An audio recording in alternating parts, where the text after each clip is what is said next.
point something out, right? So we're doing this interview, this for the Get to Know series for SEScoops again.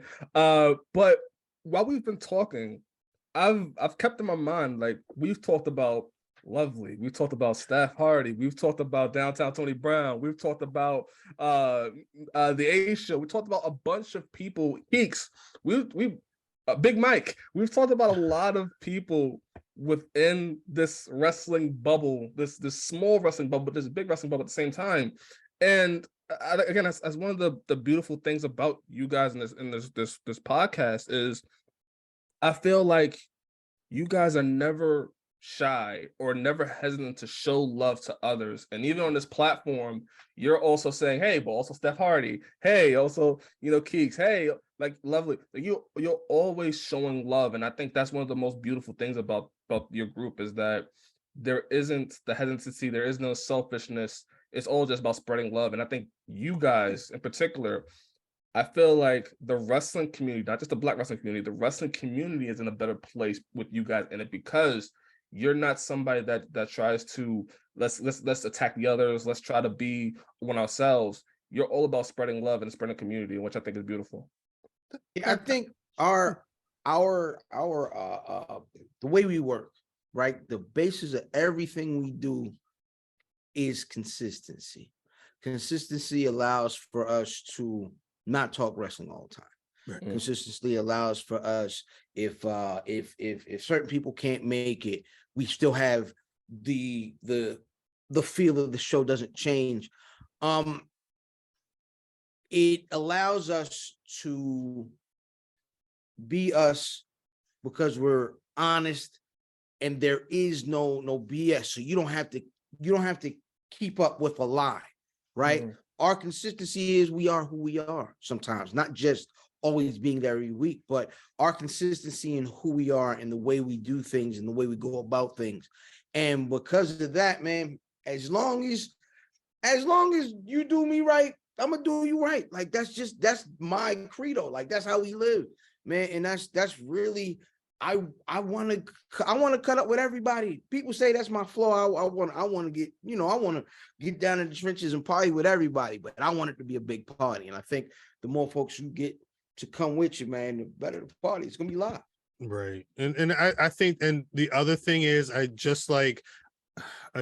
I always like making sure that people are getting their props. Like, if again, not to just make this a shout out show, but like, if at a time Public Enemies is the only ones on Twitter that's really understanding and tapping into what it means to be viral for the culture, for our voice on Twitter, you almost you don't want to step on their toes because they already have that lane. You know what I'm saying? So acknowledge them, and then figure out who else is doing. And I think that's kind of the thing. It's I would want people to say, whatever they say, he did whatever I do, being weird, being an old man online, whatever the case may be, like watch people getting into fights, whatever it is. Khal did that. Like that was Khal, and that was his lane. And I got to spread love the other way, because hey, I can't do what a Black Announce Table does. I can't be Stat Guy Greg. He is so nice. He's so nice to like a level that I can't even attain. I wish I could be as nice as Stat Guy Greg.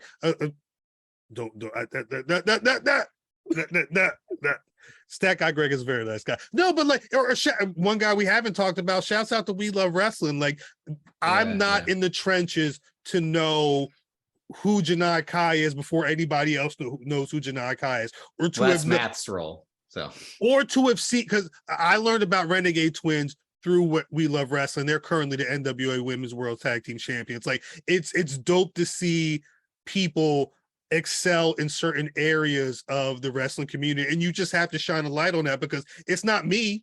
I don't have all the knowledge, but I have to big up who's doing it. That's just what it's about. Not even asking for nothing. It's like, if there's too much going on in my life for me to be like, yo, I watched this match with Kenny King this week, and I watch all of Raw. And so, like, if I see something online, I have to shout them out, A, because that's how I got it, and B, I want other people to go there and find out more about that other stuff from other people. And then next week we can come back and have a conversation about it all. Like, this again, the information is free. Google don't cost nothing. if you got an internet connection. Like you can find whatever you want. You could be a podcaster if you want to be, but if somebody out there is doing it and you like the way they're doing it, it costs you nothing to shout them out. Why not? And it's that thing too, where again, I already I think this too, but it's the thing that you don't really have to shout it too, because it gets overplayed a bit, or like it just sounds like you're being braggadocious, and you might be wrong too. But like if you believe you're the best, you don't constantly have to remind people too, because after a while, people be like, we get it already. Like if you're just gonna shout it. And I do believe that we are the best. Like I said, no one else can be Black Rasslin, and like no one else can be Fam, no one else can be Khal, no one else can be Mimi, no one else can definitely be Math, and no one else can be me. And I'm not someone who praises myself or even likes praise, like Ty was reaping earlier, like on me. But like it's that thing. So like if you're not going to constantly shout out yourself, then you should shout out others too, and all that. But if you believe that you are the best, like I think we are, like again, being a pillar, a foundation, a blueprint for a lot of pods, and taking inspiration that, and whether inviting them on to talk and, you know, collaborate and all that, or to inspire them to just keep going and have them in their separate lane. But there's nothing wrong with collaborating with others, and again, having amazing conversations with people you just want to talk to, whether it's just one time or multiple times. Like you could see the people who reoccur, the A shows, the tradies, the Black announce tables. It's people that we enjoy talking with. It's not just for optics or anything like that. It's like, I like talking wrestling with Keeks. I like talking wrestling with Tradie. Brian H. Waters too. He's, again, someone super knowledgeable. Phenomenal. Corey, Kicks Are My Fix. Again, he's only been on a few times, but again, when he'll have a full appearance, like that'll be an amazing conversation. And there's just so many people to name.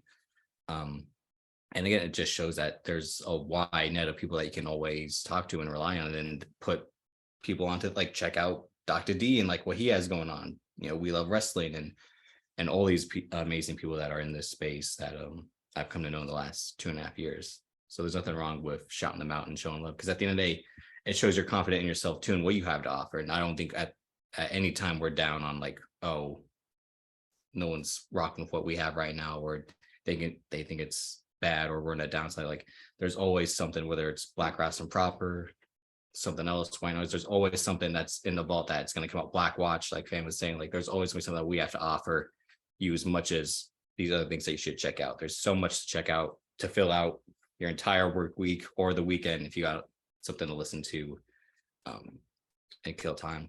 Yeah, I was gonna say it's dope to be that person, but I one thing you touched on, Drip, is and I was gonna say it earlier, but I said let me chill. But realistically, you have it, and this is for the podcast, you have to be your competition. What you need to be doing is not worrying about what Black Rasslin's doing, what Sean Ross Sapp's doing, what Tyrese, what anybody's doing. Get all of us out of your mind.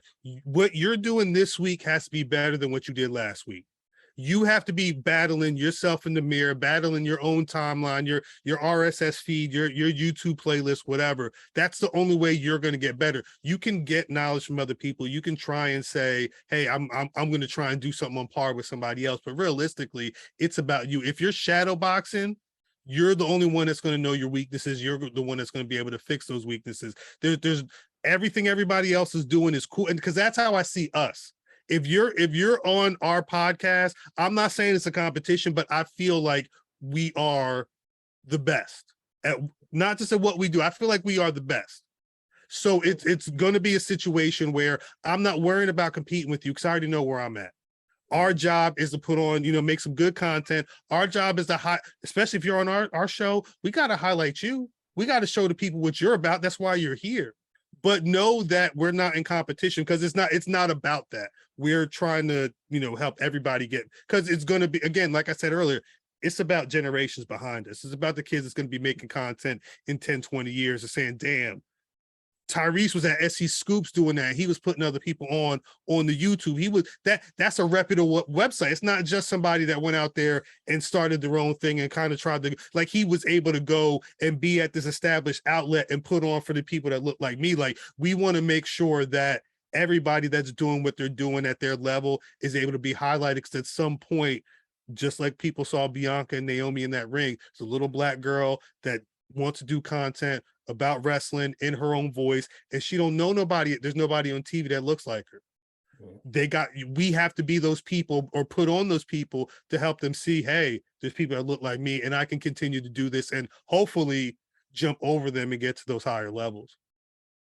No, absolutely. Absolutely. And that's very well said. And I think, one of the things that we're going to spin off of this is I think the next generation, like you said, whether it be somebody that wants to be a writer and be a journalist, whether it's somebody that wants to be in your game and be a content creator, I feel like what you're doing now is going to elevate others behind you. And like I said, the people that didn't know, like for me, maybe you, I didn't know this was going to be a field. I didn't know it's going to be a possible field for me to be able to do. I didn't know I was going to be able to write for SEScoops or be able to talk to you guys and do this for a living.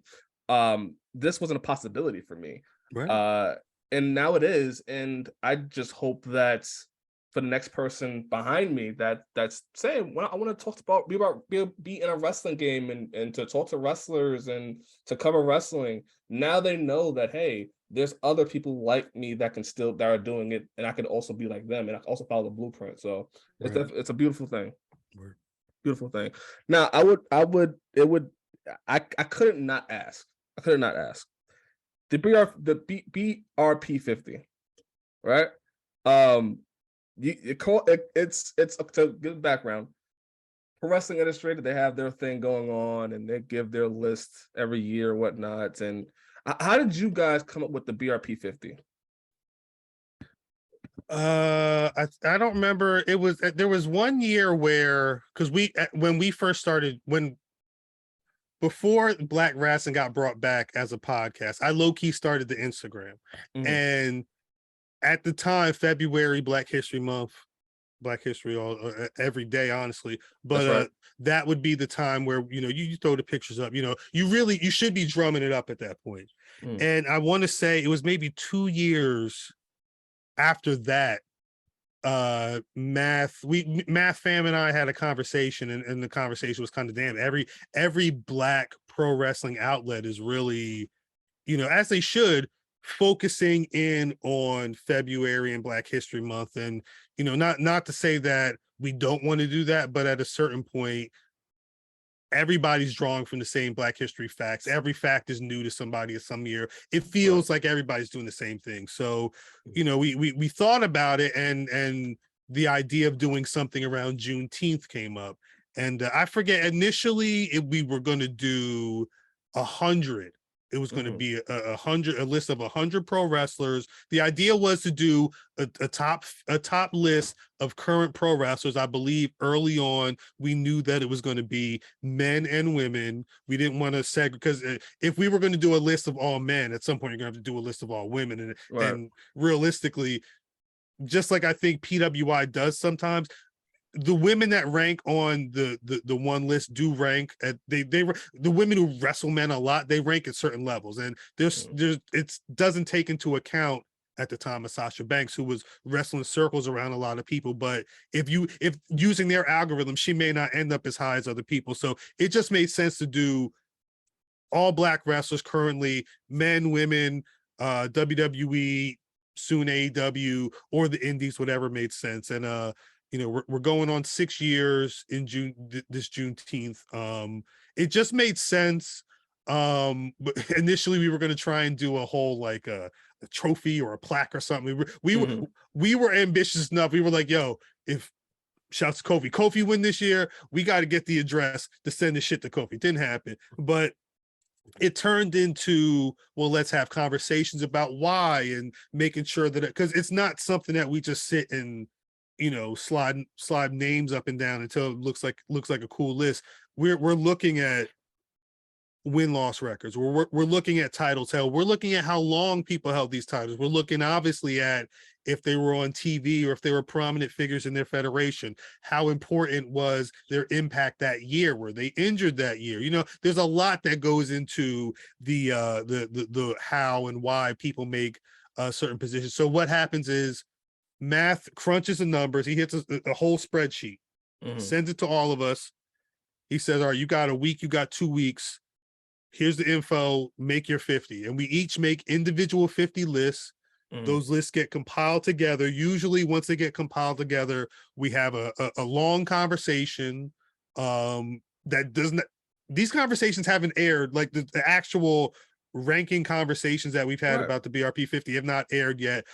I wish that one did. For good reasons for some years, because some years it gets a little heated. But you know, we have a real conversation, and everybody airs out why they feel somebody was a certain area or whatnot. And then that 50 list comes, and then it's just about making everything look great and spending a week leading into Juneteenth celebrating Black wrestlers while also giving out the positions to everybody. And it's one of those things where we wanted to do it to celebrate Black wrestlers, but I think the biggest takeaway from it has been people learning. You know, people, I didn't know who Willow Nightingale was. I didn't know who XYZ was, and seeing them start to learn about more Black pro wrestlers. And then 2-3 years down the line, those Black wrestlers are now on TV, you know, whether they're your Keith Lees or your Bianca Belairs or your Bobby Lashley's, like, and it's also dope to look back and see what these Black people have been doing every year. Like, nobody can tell me nothing. I know what Bianca Belair did this past calendar year. You know what I'm saying? Like, we've charted it on the week to week on the pod, and then when it comes to the end of that time frame, that May-June time frame, you actually look at the stats, you're like, damn, X amount of days as champion, X amount of wins on TV, always on TV. Like, you know, the picture that isn't told on TV all the time when it comes to Black wrestlers, it becomes a lot clearer. And I think it's the biggest benefit is people seeing that and being able to latch on to individuals and become big fans of these people that they may not have even known. Yeah, I think the list, man, what the list does is, like, for a guy like me who was watching wrestling 15 years ago, and you see a guy like Shelton Benjamin going crazy, like no one, like he the best pure athlete at the time, and he wasn't getting the love for it, right? Because the bookers didn't see it in him. There's no New Day to precede what he does to show you that there could be varied images of Black people, right? So they don't know what to do. Oh, he's a great athlete. Let's dye his hair blonde.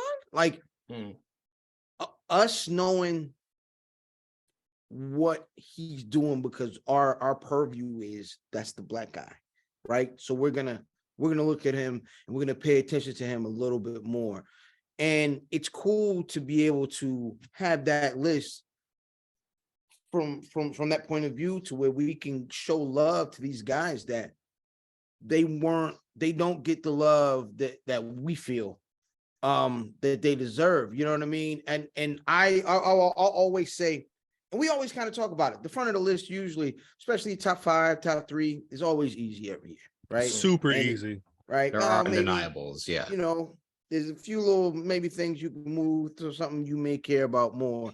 But that the bottom 25 it's those folks, when they see that they're recognized, they appreciate and they show love back. But man, we appreciate them because they didn't do anything but do something they love for our enjoyment and take the care to get better at it enough to where they're recognized by you know, the litany of things they've done during the year. You know what I'm saying? So they could get some shine. You know what I mean? And I love that they do what they do because they love it. And we do what we do because we love it, not like for any clout chasing situations. Right. And it's the thing too, like those bottom 25, it's like either someone who's just started, it might be brand new, like Alex Kane, who will be rising as the years progress. And then the people in the middle, like Willie Mack, who's either been up higher or down lower on the list. But it's like, once you look at Willie Mack's entire career, like, well, he's always been Willie Mack. It's like, it was just an off year compared to what 2019 through 2020 was. And that's the thing. It's this year in wrestling. I think that's the biggest part, is like someone can have a hot year, be number 3, and then they can have a down year and be number 22. And that's how it works. But it's great to see someone like Dante Martin shoot all the way up into the top 15. It's like, wow, like is Dante Martin is like next up, and he's now someone who can be seen in like, all right, now if we're saying he's this great wrestler, I'm going to pay attention to every time he's on TV, and that's the point, to draw more eyes. Or someone again like Willow Nightingale, who's underseen until she became all elite. Like, again, I'm going to check out her matches on the indies and see do the research and all that too. And that's something like you will find out there are more matches. The number one thing for me was when Carmelo Hayes debuted on NXT, the cutoff had just happened. So it's like, oh, we can't put him in because you could see it right away. Like, this guy's next up. And then he has the full year he has last year. And it's like, no wonder he goes from not being on it to being in the top 10. Because it's like, but then someone like Math, again, who does all the research, is like, well, you ain't seen Christian Casanova. You ain't seen what he's been doing. That's now just he's on the mainstream platform, is able to produce. And that's how it goes. And what Fan was saying about, if you, in fact, Sean Benjamin might be better than the guys in the rest of the PWI, and he might be 81, but it's like, I'd rather watch a Sean Benjamin match than half these guys. And I think the whole conversation about like, this is excluding us from other wrestlers, well, it's like, if you look at the top 100, I bet there's probably 20 black wrestlers within that. So like, let's kind of do the math there of 80 to 20 ratio versus 50. And I mean, I know the idea of inclusion and all that, but like, you're fighting against the purpose, to be honest. Like, I don't.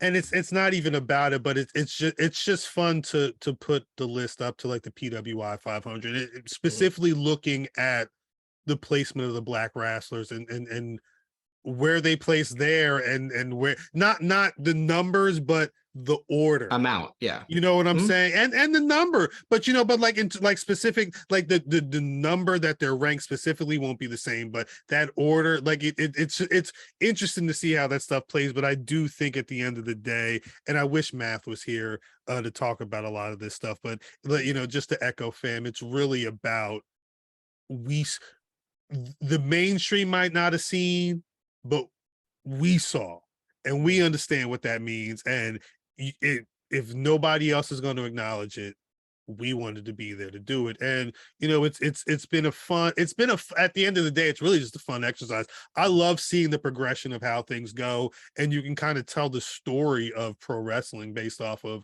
the year that some black people had. Like, you're going to remember the years Bianca Belair was on during the pandemic, because obviously she was champion on TV, winning every week. Like, you're never going to forget these couple of years. And it's cool to have a testament to say this was the year that Bianca was on top. And if it comes from us or comes from somewhere else, I really don't care. I want to see black people on TV, but it's cool to be able to just to play around with that type of stuff and give people some knowledge and some of their new favorite wrestlers to boot.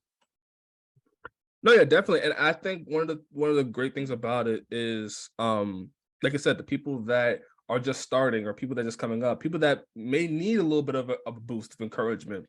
I think that maybe I'm speaking out of turn here, but the BRP feels like what, for me, like what Double XL was for like up and coming rappers or artists and stuff like that, where like, okay, mom, I'm on a BRP. Like, I look at where I'm at. You know what I'm saying? You know what I'm saying? Like, it's something where it's encouraging to see, okay, this is where my trajectory is. This is where, like, now I'm on the list and whatever.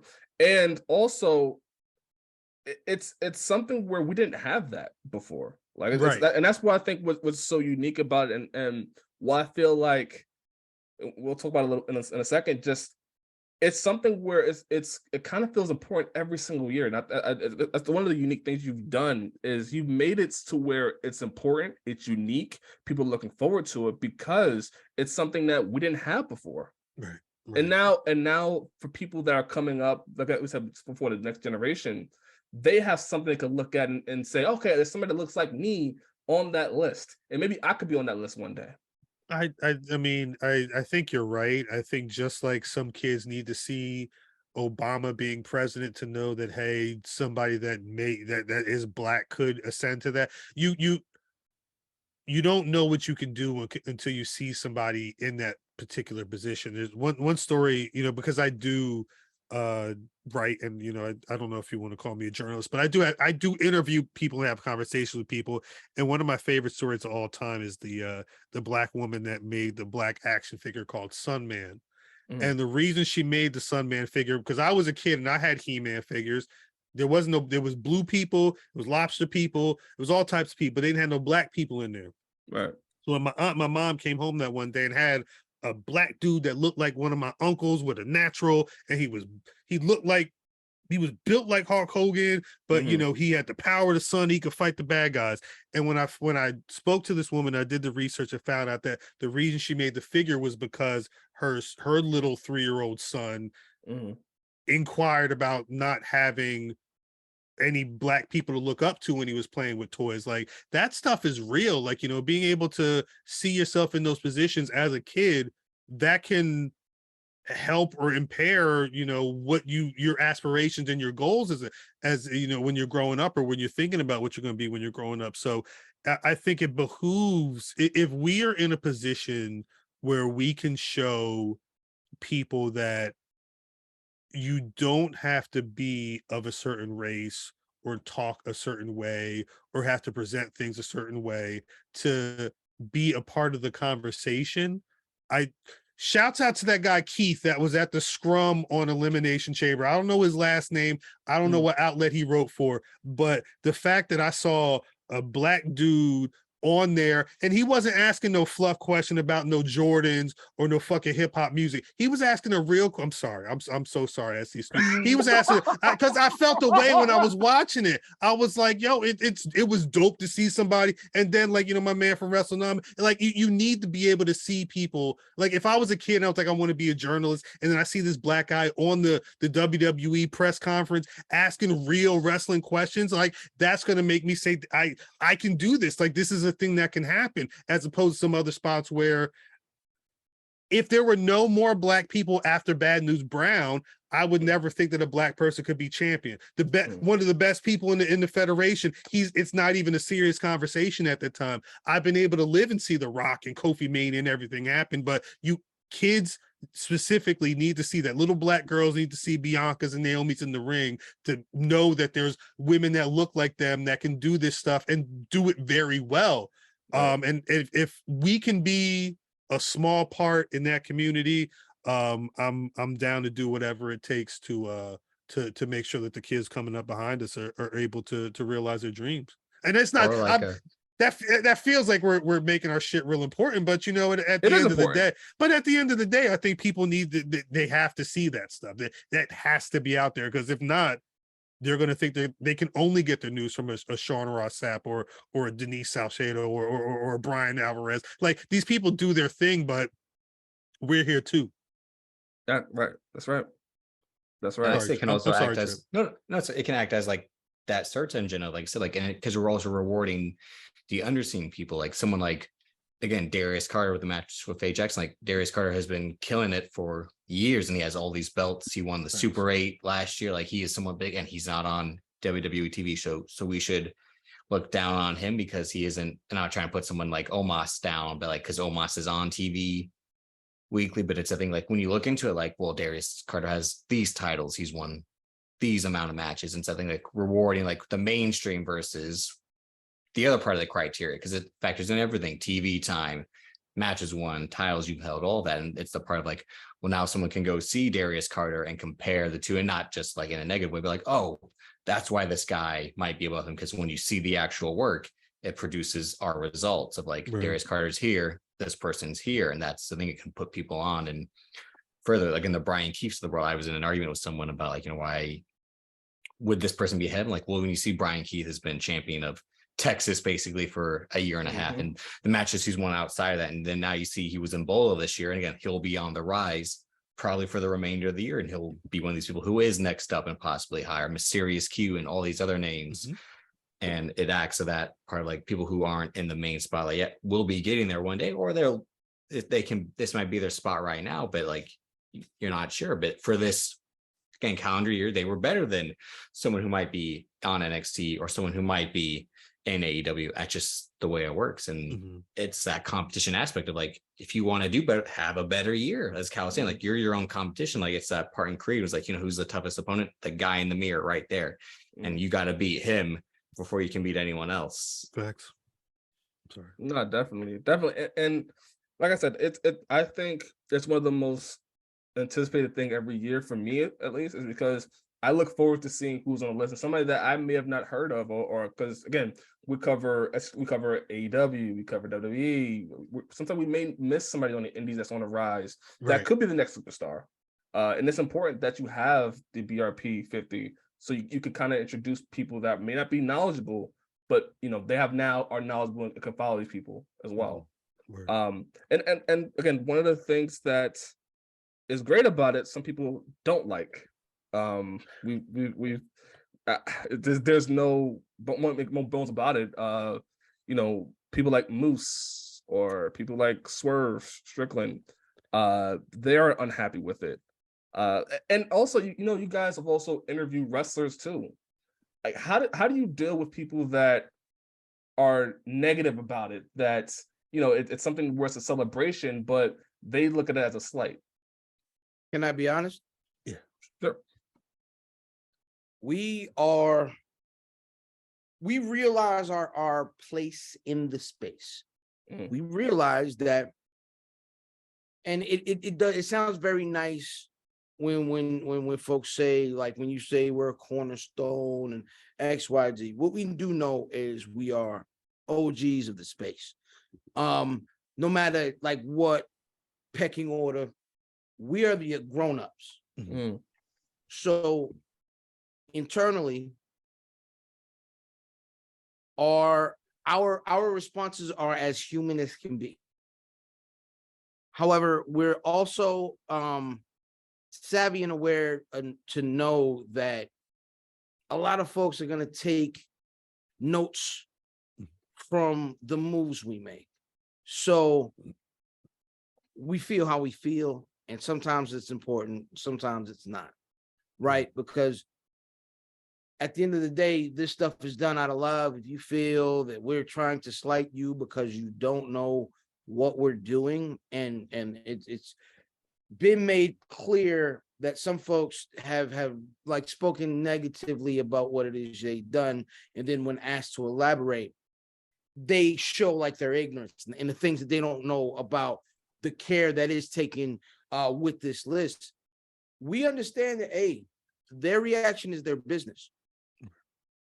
Our reaction is everything to us because it is who we are and it's who we show. Because what happens is folks like that have a wider audience, they're on TV, they're going to be like, oh, what they say. And when they look back and say, oh, well, it is what it is. We may make a joke or two because that's our personality, but it'll never be a situation where we just completely go out of the character, because we have a little bit of responsibility. Right. You know what I'm saying? Some of these folks that are getting upset about this list aren't the folks that are responsible for the folks coming up behind them or the folks in front of them.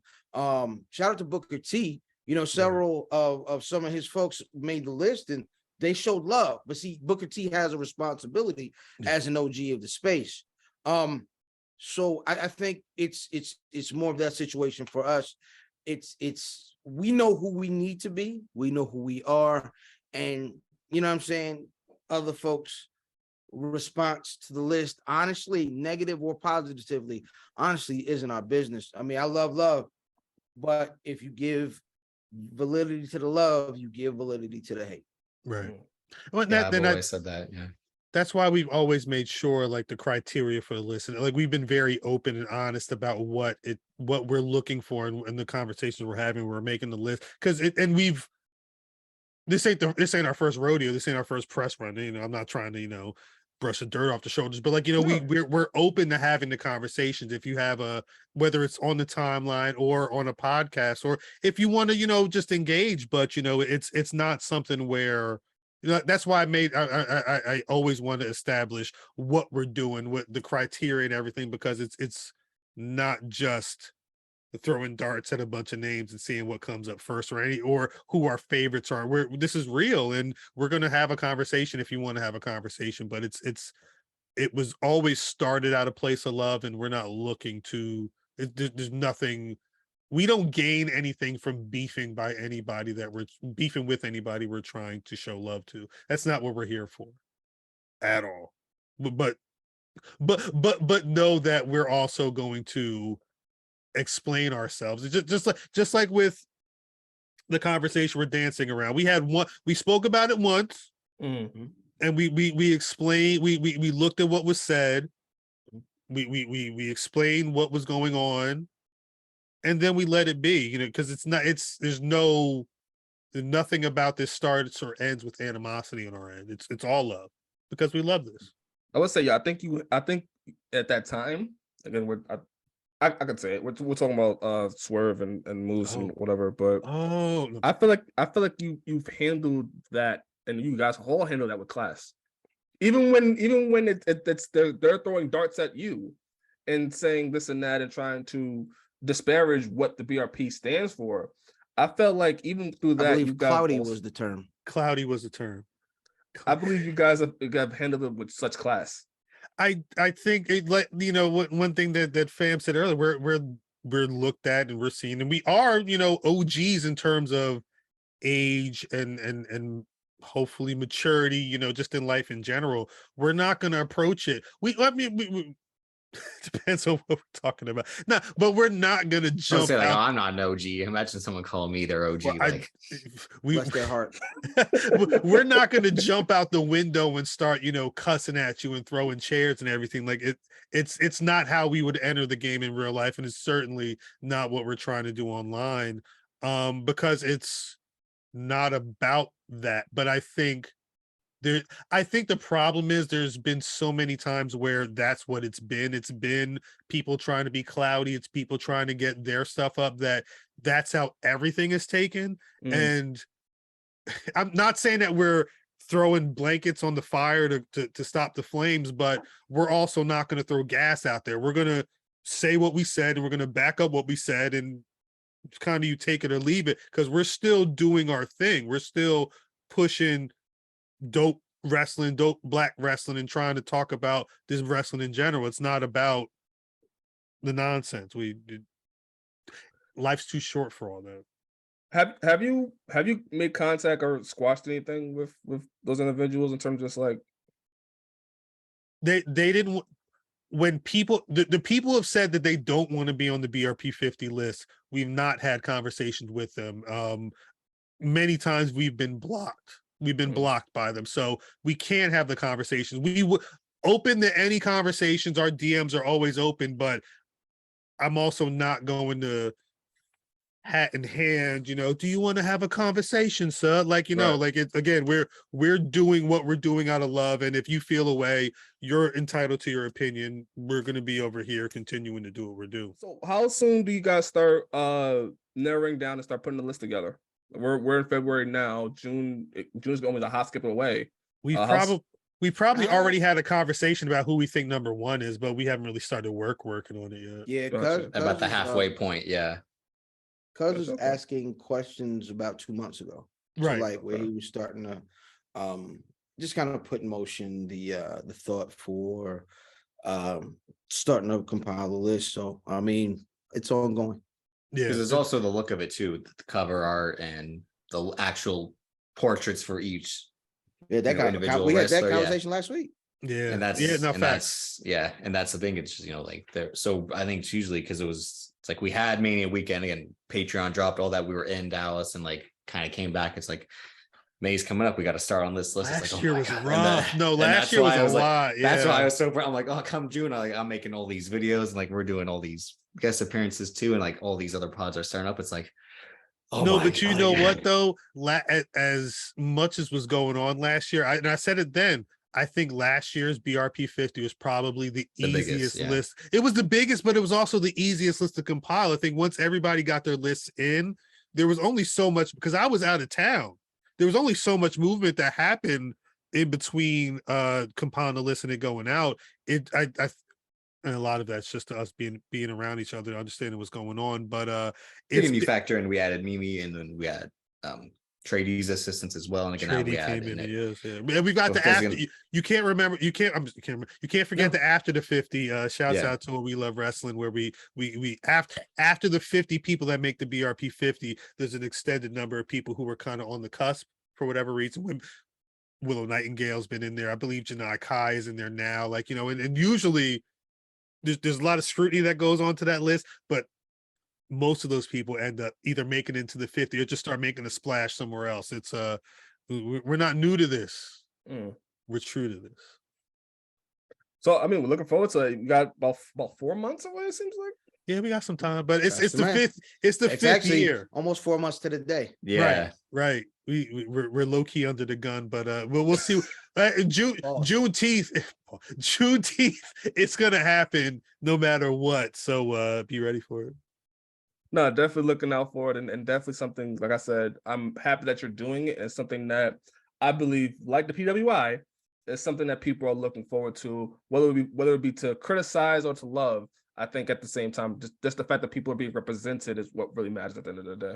Word, indeed. And that's one of those only things too, like you said, to criticize. It's I think like if you're looking for this just to criticize, it's like you're still looking forward to it. You're still giving it the attention. It's still like working in that, like not all publicity is good publicity, but it's like in a way you're still giving us the views, which is like if you want to look at the aspect of like the whole game of like views are still views, they might not be all good views. Someone might tune in once, and not tune in again, but like, hey, that view helped us get to this point. So but just remember, we're going to do a top 10, a video about the top 10. We're going to have these conversations. You know, everything ends up being content at a certain point, but you know, it's about the list. It's about and really the list is about wrestlers that we love. So it's about putting those people on by any means necessary. Outside the BRP 50, what other projects are you guys working on or building towards? Patreon.com/Black Rasslin. It's all about, we got the Black Watch every Monday, where Fam and Downtown Tony Brown are watching all the WrestleMania matches, featuring people who are Black in them. I believe this week it was the start of WrestleMania 19, Trish Stratus versus Jazz versus Lita for the WWE Women's Championship. But yeah, they go through, it's probably at this point it's about 4 to 5 matches of WrestleMania. Yeah, there's some WrestleManias, there's nothing. Some started from WrestleManias, the bottom, yeah. especially in the beginning, they really had to like skip because there was no Black people at all. Saturdays, Sundays, depending on what's going on, we got White Noise with Drip and myself. I'm around where we talk about whatever Drip wants to talk about. A lot of movie, TV talk, a lot of pop culture, but we also get into the wrestling that Drip likes. I have the Black Rasslin Podcast Club where I react to I'll watch pro wrestling matches, but we'll also react to random stuff. I think, but building out what we're doing on Patreon, trying to get that content that doesn't fit into the weekly Thursday show has been a big thing, and we got a lot of ideas that we've not put into fruition yet. But my hope is that 20 Bulls. Oh, my fault. I'm sorry. Yeah. The show with the white co-host. The shouts out to Mike Sempervive and the Mighty Vin from Rassle Rap. They host Bulls in the China Shop, where literally Mighty Vin is the king of YouTube rabbit holes. So usually about 6 to 7 videos, random. He'll pick them and we'll just react to them. Sometimes we'll have guests. Fam's been on the last couple episodes.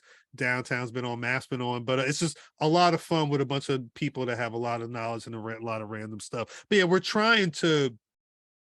Turnbuckle Talk. Mimi Shells every Tuesday. She has Shouts to Turnbuckle Mimi. Talk. Shouts out to you mentioned Corey, my kicks or my fix. They're taking over the Twitter every Tuesday. It's just Tuesdays now. They're having that conversation on the Twitter Spaces. But there's a lot. There are things that I can't talk about, but there's a lot that projects that I want to work on and things that I know we can do. Because we do stuff like we link up with other pods, and we've had old trivia nights and stuff like that. Like we want to have fun and we want to try different things. And again, hopefully this year, at least a couple of the ideas that specifically myself and Fam have been discussing offline can pop up, because we still here. We ain't over yet. Again, the merchandise, the merch man's not here, but Black Rasslin, the Big Cartel. I don't want to say nothing about the merch at Black Rasslin on Instagram or Twitter, because when the drops happen, you'll know. Yeah, man. Hey, matter of fact, keep y'all eyes peeled, because I'm still waiting for the merch that we talked about last year that I didn't see drop. The thing is, things drop and then we have conversation. I got to talk to Math, but at a certain point, because again, something's at Black Rasslin on Instagram, on Twitter. Something's going to happen relatively soon. It is WrestleMania season, but no, we'll make some stuff. Tyrese, you going to be in LA? No, not gonna be in LA.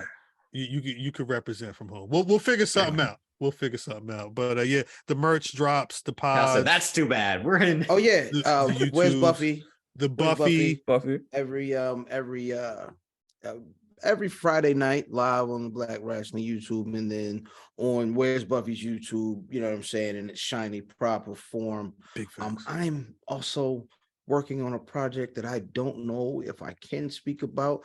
What I will say is it involves the longest running hip hop show on the East Coast, and it is not from New York. Nice. I love it. Okay. I know where he's talking about, but I don't know what he's talking about. But I love it. And I guess also just about the Patreon for a second. You have a $3 tier, right? Well, one, you could pay the 1 or you could pay the 10. You Right. get the same content, but if you pay the 10, and we have some exclusive or some like the $10 tier, there's always going to be something extra. These hats were, a matter of fact, No, this hat. those hats. The one drips, those hats were exclusive to the $10 tier. Things like that happen, you know what I mean? Because we do. Math likes to make merch that don't feel like merch. Like you wouldn't know that this was Black Rasslin, but you know just what it is. So I have to say, you guys, and shout out to Math, you guys have the best merch, I think, in podcasting, wrestling podcast, period. And I think that your merch, there's reasons why I can't ask when it comes out. Your merch is phenomenal. And I put it up there with the best of them. Hey, Thank you. WWE thought so. yeah, Yeah. that's the thing. That's the problem though, because it's out. We're coloring outside the line, so Gotcha. certain things happen. But yeah, like I said, Tyrese, next time a situation pops up, we'll be in touch. Trust me. Definitely. Before I let you go, can I ask you some quick questions? Yes, please. Please. Okay, so number one, what was somebody you hated watching as a wrestler growing up? Not your favorite, but the one your most hated. I will say Nikita Koloff, and the reason being is I was legitimately scared of Nikita Koloff, and I thought he was going to come, him and Ivan and the rest of the Russians was going to come to Maryland and America, and they was coming to get me. With their hammer and sickle and Absolutely not. They wasn't coming to me with the hammer. Wait a minute. I respect Paul Levesque, but I was never a Triple H fan. I was just about to say, since Khal took my pick, I'll say one that I've turned around. I did a white noise about this, but as a teen, young adult figuring it out finally, I hated Adam Cole when I first saw him. Just hated him, and the irony was I just like the switch flipped one day. But yeah, Triple H growing up, still to this day, I mean, he was the mastermind behind NXT Black and Gold, and that was my favorite thing in wrestling. But the sledgehammer, evolution, the water, all of that, just like, I hate this guy.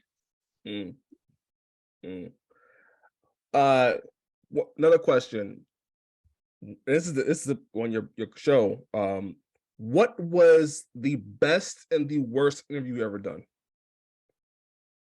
Ooh. The worst is a rough one, right? Just because I can give my personal. It wasn't a Black Rasslin interview. It was an interview with a battle rapper named T. Oh gosh, what is his name? The guy from. Well, I'll say it to you like this. We had an interview with a battle rapper, and he had taken some sort of substance, and it was very incoherent and slurring, and Peace King was going on. It was a lot of that. Right. So that's probably the worst interview I've personally done. Best interview I've done, I don't know. It's because all of them are babies. It's tough to pick out your best kid, but I did enjoy the interview me and Khal had with Willow Nightingale. I thought that was really dope and really fun. That was fun. What about you, Drip? I'm interested about Drip's choices. I can't do. Well, I'm never really a part of the interviews as much. That's my own thing because I get nervous about asking people questions. I mean, but when Khal, when Bam and I interviewed Shane Taylor, That was good. I'd say that was the best one. Shout out to the Renegade Twins. I did ask a question because I was too nervous. I was just in awe to ask them anything. But I talking to Shane Taylor, that was an amazing conversation. Worst, I don't want to put anyone down, but it wasn't an actual wrestler, was a personality. So yeah, don't do that. it can. I don't want to. I'm already mean enough. I don't want to have that. Yeah, I think.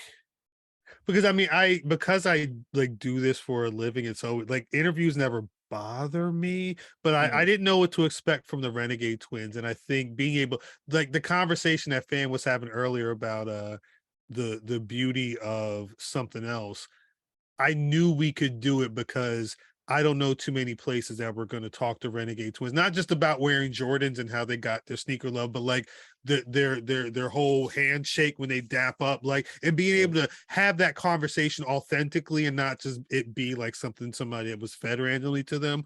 My worst interview, and it wasn't even because it was a bad interview, it was just because of the circumstances. I had to go back and look at it. At my old job, I've only had to talk to somebody about somebody else passing away a couple of times, and I had to talk when Shawty Lowe passed away.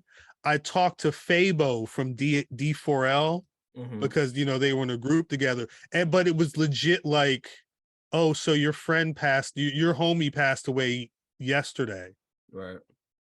You don't know me from a can of paint, talk to me about it. So it was learning on the job, but it was really that was like one of the more tougher interview came out fine.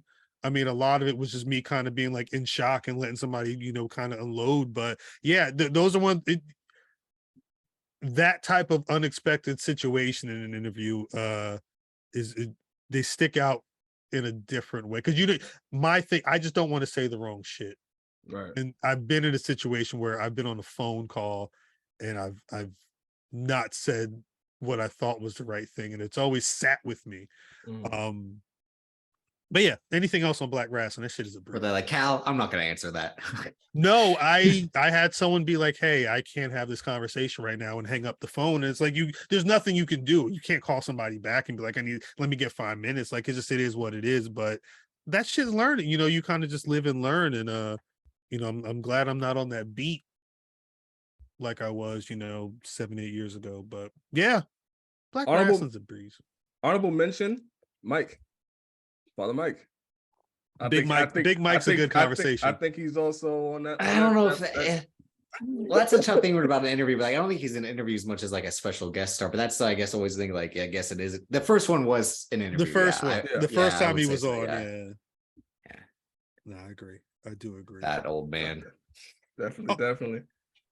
T-Top was the battle rapper I was talking about. T-Top. I wonder what T-Top is up to. Oh no, T-Top's still getting busy. T-Top's still dope. He just like to indulge sometimes. So shout out to T-Top. Got you. And lastly, we're about to be in WrestleMania season. What excites you about wrestling right now? You have AEW, you got WrestleMania coming up. What excites you about wrestling right now? The amount of stuff that I don't know. And what I mean is, as we get up to between all the goddamn leaks and sources and shows and blogs and podcasts and wrestlers going rogue on Twitter, the amount of stuff that we don't know leading up to WrestleMania already is always the fun part, man. We see a lot of stuff on the way, you know what I'm saying? But it's a WrestleMania season where there's many questions going, especially like right before the last pay-per-view, like we knew nothing. You know what I mean? Of course, being the last pay-per-view and things are kind of, you know what I mean, getting clearer and clearer. It's cool that there are still, quite a few things they got to figure out, or there's more story for us to tell, get told. What about you, Trip? As of right now, because I can't believe I'm saying this given the individual involved, but it's got to be Logan Paul, Seth Rollins. I thought his interference in the Elimination Chamber worked perfectly. I didn't actually expect that. It was a genuine surprised. I thought they would, cross paths again, but not that way. And given how it played out in the Rumble, and given how Logan Paul's a phenomenal wrestler, much to like our chagrin, like this guy can go. But yeah, I think the build up to Lariat. I think the build up to that and the actual match itself will be pretty good. I think Seth Rollins, this character that he's been the last, I'd say 2 years of the Joker drip god has kind of been hit or miss at times, but he's still Seth Rollins in the ring. It doesn't matter. We talked about this a few weeks ago, just like Seth Rollins can still wrestle on any Monday. He's just like the best wrestler there is from Monday to Monday.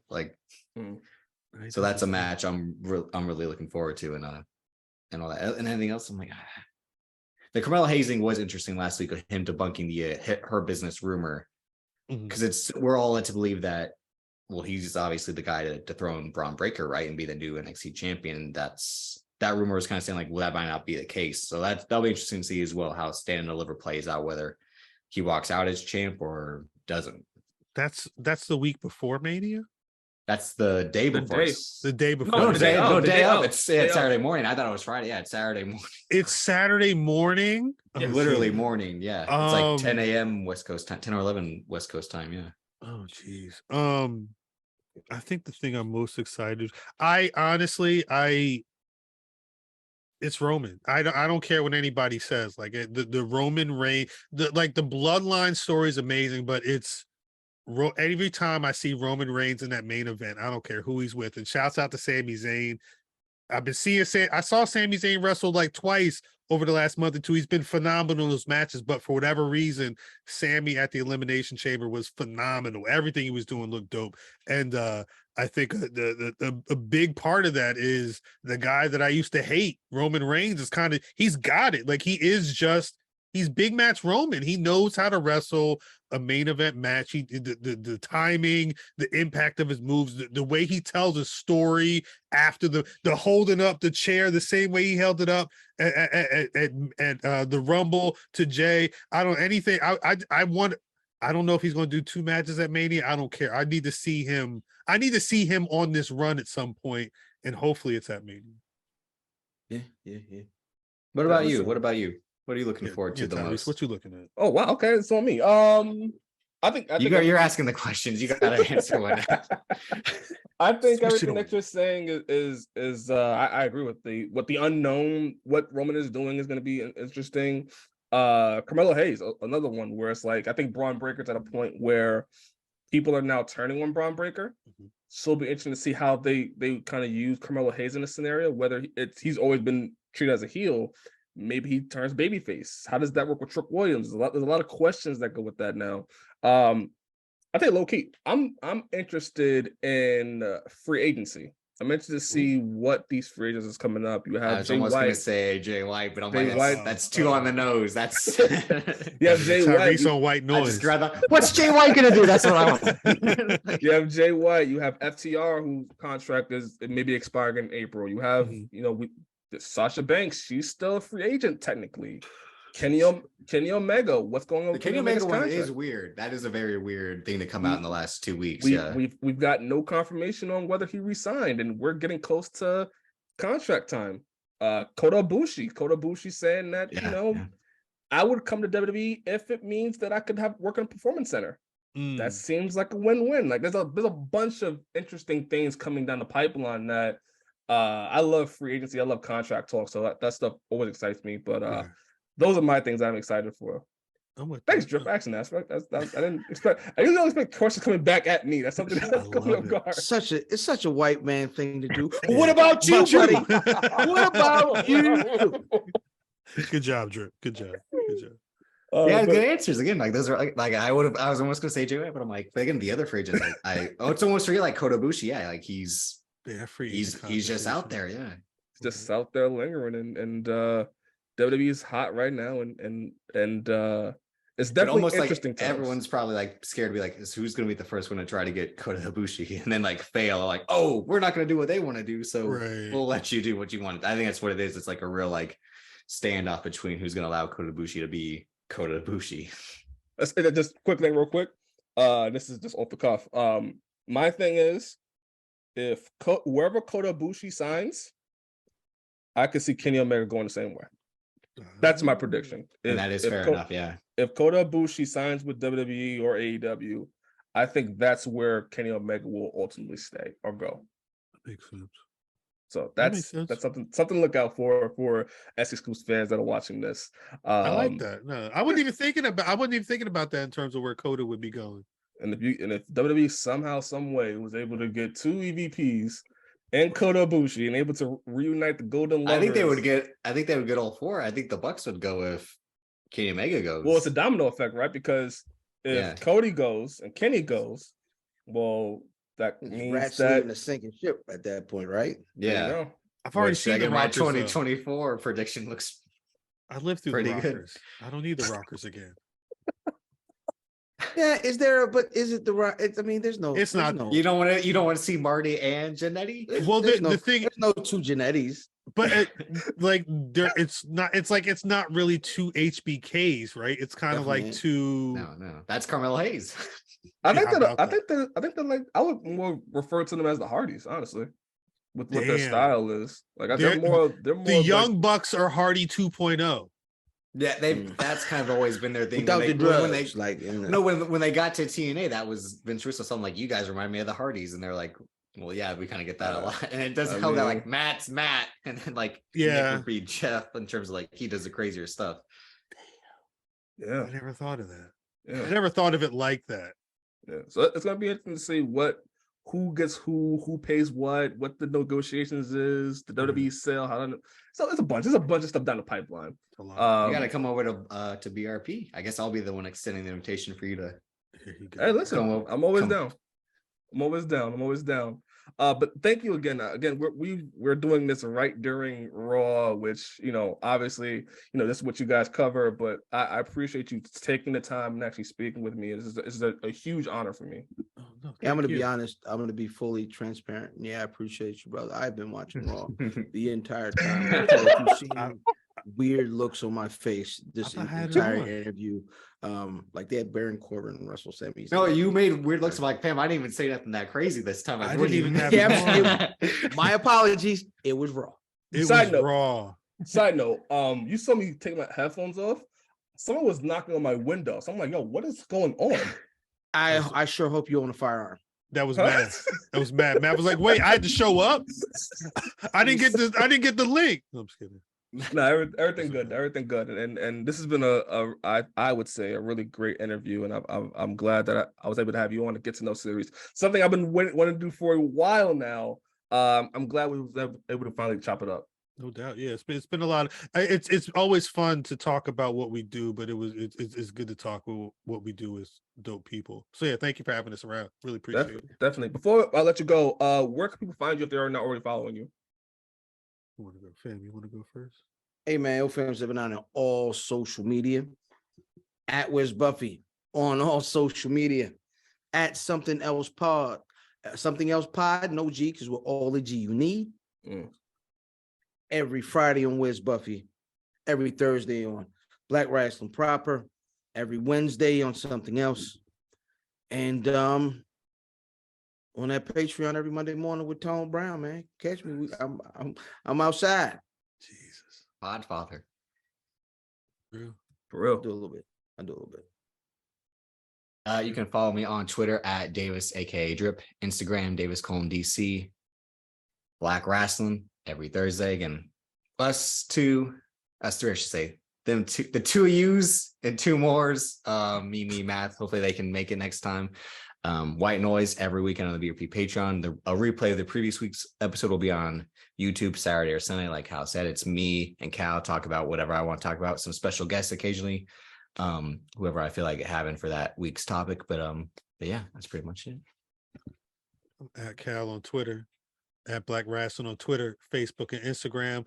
BlackRasslin.com is a website, and as always, you can find Black Rasslin Podcast on Spotify, Apple Podcasts, and Google. Wherever you get your podcasts, we're there. YouTube.com/Black Rasslin every Thursday, 8:35 p.m. Eastern Standard Time. The 3 of us plus the other 2, 5 mics, podcasting excellence. Patreon.com/Black Rasslin. We've been talking about it. Pay to 1, pay to 10. You can get all types of insanity that you can't get on YouTube because they restricted everything. Shouts out to YouTube though. Just don't hit us too hard with the nonsense this week. Yeah, I think that's all of my links. Again, Tyrese, thank you very much for having us. I really appreciate it. This was fun. No, Shout out to Meet Me in Math, man. Big up. Big up Definitely, me Math all day, every day. definitely. Also, Oh man, I if y'all wonder want to know, any more about math this Thursday. Oh, I gotta say, Black Rasslin, something else. Should be good. That's right. That's right. Because that's the cool thing, man. Nobody's talked to man. A lot of folks have talked to man. Nobody's talked to man. Damn, I can't wait. hopefully that belt gets to you soon. Also, that championship belt. Hey, hopefully I get the belt so I can hold it in my hands at some point. We'll see. But again, thank you guys for coming on. I definitely appreciate you. Thank you. All. Signing off. My name is Tyrese Simon with the Black Rasslin Podcast of the latest edition of the Get to Know series. Have a nice day, guys.